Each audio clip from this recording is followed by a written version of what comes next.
Katie Nixon is Northern Trust Wealth Management's Chief Investment Officer. She handles investment policy development with a focus on creating the best portfolio for clients. Nixon also directs over 200 Northern Trust portfolio managers across the firm's 60-plus wealth management offices. And Dennison is the Nasdaq's Chief Financial Officer. She has been with the Nasdaq for 5 years and has more than 20 years of experience in financial reporting and analysis. Prior to joining Nasdaq, Dennison worked at Goldman Sachs.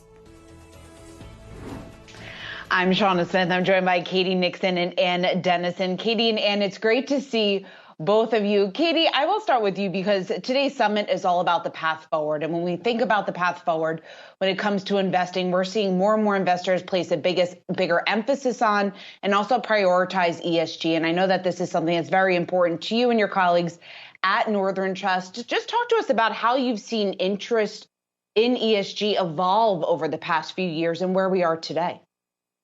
Well, it's been such an interesting journey for ESG over the last, really, I would say 24 months. We've always had sort of this bubbling up of interest across our investor base for wanting to learn more about ESG. So we've been having these conversations for quite a long time. But it's been really recently in the last couple of years that we've seen those conversations translate into portfolio action. And I guess I can draw it to two things that have happened. Clearly, the pandemic really laid bare some of the big issues that we're dealing with from an S perspective. So the social unrest and the income inequality that we all experienced and saw over the last couple of years has really, I think, been a wake-up call for investors that they really have the power to really focus on that and potentially drive some change. Also, in the last couple of years, we've had some pretty extreme climate events, and I think that has also laid bare the need to focus on the E of the ESG. And then finally, I'll say that what we've seen across the families that we work with is really a desire to build a bridge between the generations. And what we've found is that the ESG conversation can really help build that bridge. So clients are using and families are using the conversation to try to engage the next generation into the important conversation about values and about the responsibility that comes with wealth. Speaking of building bridges through ESG, and you took over as Nasdaq CFO earlier this year, so it's only been, I guess, just several months since you've taken over this position. And in that very short time, you've already revitalized Nasdaq's ESG reporting. How are you approaching ESG at the Nasdaq today? Yeah, sure. So I think for us, what the most important thing is it's not a separate thing. So we're making, ESG as part of our overall strategy as an organization. And so when I think about it, there's two pieces for Nasdaq. One is on the corporate side. We think about, our sustainability and how we report it to investors and stakeholders. And then the commercial side, where we look for, solutions to help clients solve problems. But on the corporate side, it's a journey, right? We're maturing. We're improving our statistics. We're also improving the data underpinning all of the reporting that we do. And so as CFO, part of my duty is to make sure that we're disclosing, the right things and also expanding those things, but also that, investors can rely on it and that it's, standard and they can think about it across industries. And talking about disclosing the right thing or the key metrics, I guess what's key when discussing this or communicating your ESG vision to investors? Yeah, for what's key for us is really the transparency and, understanding, obviously, maybe not just investors, but more broadly, what all of our stakeholders want to hear from us. And so, we're engaging with our investors, our employees, our suppliers, the community, and understanding, 100% of the conversations that we have with investors has some element of ESG as part of that, the discussion, whether it's the corporate strategy or the commercial strategy, and really taking what we hear from all of our stakeholders, investors being a big, part of that group, and making sure we're listening, we're hearing, and that we're, adjusting our disclosures so that they can, evaluate us in a way that they want to. And so we have, a new org structure around the report. reporting that sits, within the CFO or the finance world, the head of corporate ESG. But we have a lot to continue to do to keep executing and giving investors what they need. So, Katie, there certainly is more of an interest in ESG, yet we're still seeing this gap between investors showing interest and then, of course, those taking action. Why do you think this is, and what do you think is needed in order to close that gap? So I think Anne actually hit on some of the key issues here, and one of them is measurement. She used the word journey. I love that word because we're still on a journey here and figuring out how to collect consistent data, how to measure success. And I think, investing is a quantitative business. So without having those quantitative anchors, it can be really difficult, I think, for many investors to make that leap of faith into a full ESG solution. So that's been an impediment, sort of the lack of consistent definition, the lack of consistent data, the lack of being able to really measure success. But we're really seeing that evolve over time and improve over time. And so I do think that as an impediment will lessen and lessen over time. And then it comes down to really deciding how investors want to implement an ESG strategy. And they can do everything from a passive strategy to full-on integration to SRI and impact investing.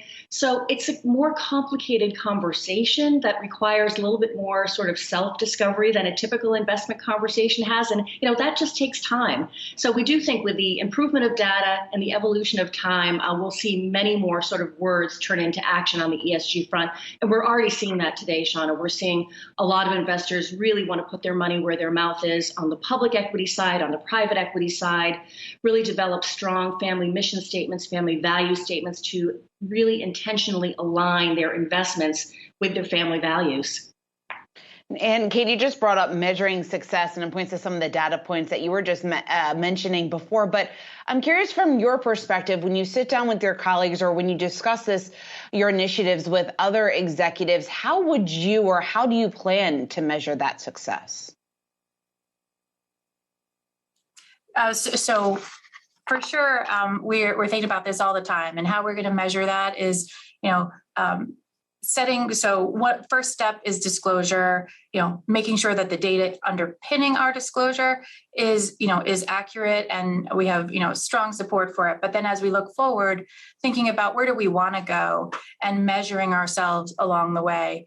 So, one good example of this is going to be around environmental disclosure. So we, starting this year, we've been 3 years carbon neutral, but starting this year, we committed to, at Nasdaq, to disclosing science-based targets. That's a journey. And so we're working, to put in an environmental management system and thinking about how to validate all of the data that we have so far. And so success will be, validating that data, getting to our disclosures and feeling really good about, what we're putting out there that investors can rely on it. And Katie, going back to something that you said a few minutes ago, you brought up the fact that ESG is an opportunity in order to build the bridge between generations. And I'm curious to get your perspective from the conversations that you've been having with your clients. How do the goals or how did the interests differ based on generations when it comes to ESG investing?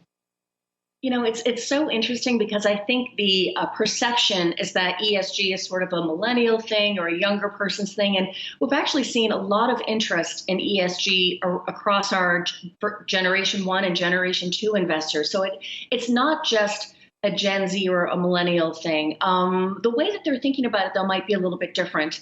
And I do think what we're seeing in the G1 and G2 areas is an interest not only in ESG as a values-based investment strategy, but as an opportunistic strategy, as many of these investors sort of want to lean in to where the puck is going. Green energy, for example, they want to have investments in their portfolio that will take advantage of those opportunities. It's sort of that double bottom line kind of concept with the G1 and the G2. And then clearly we have the younger generation that really want to make sure, first and foremost, that they do no harm. So that's what I hear mostly from our families, is that the younger members of the family want to make sure that the investments they're making are not investments that are bad from an ESG perspective. And then you have everything sort of in between those two, also between the generations. So I think it's hard to draw too many black and white conclusions about where ESG fits in across the different generations of families, because I think it's changing and evolving over time. And a lot of the reason that it is some of the things that Anne is talking about. Companies are evolving just as investors are evolving. So companies are taking a real front seat here and driving some of these initiatives and bringing them to investors' attention, which again, I think just keeps the ball rolling in such a positive way.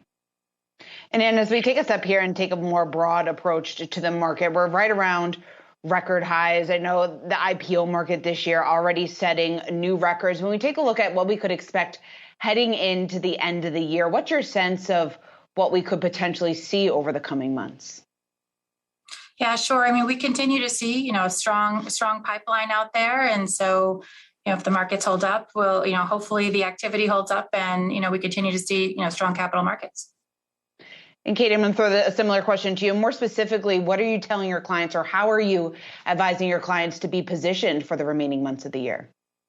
Right. So I agree with Anne. I mean, the stars are really aligned with very cheap and abundant financing, very strong fundamentals. We're just at the beginning of the earnings season, but so far so good. We're going to hear some, I think, exceptional results from companies. So the fundamental foundation remains good. But I guess what I would say is what I would always say coming into the end of the year, but maybe perhaps more so this year, given the fact that we've had such extraordinarily strong capital markets, is we're advising investors to sort of get back to their goals. Let the goals drive the portfolio. As we close out the year, it's a perfect time to look at your asset allocation and just make sure it's aligned with your long-term goals.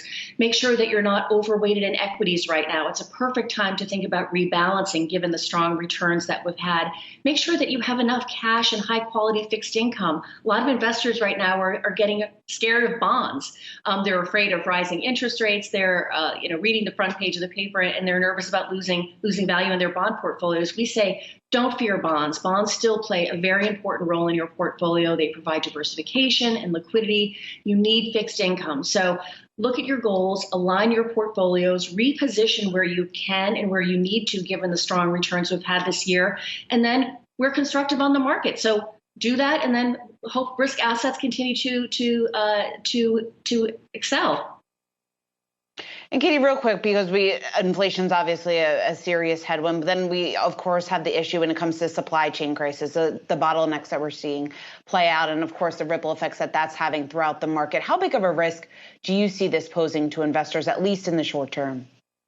Yeah, Sean, I mean, I think this is probably the biggest risk that we have right now is that inflation expectations become unanchored. We have seen expectations rise pretty notably over the last couple of weeks.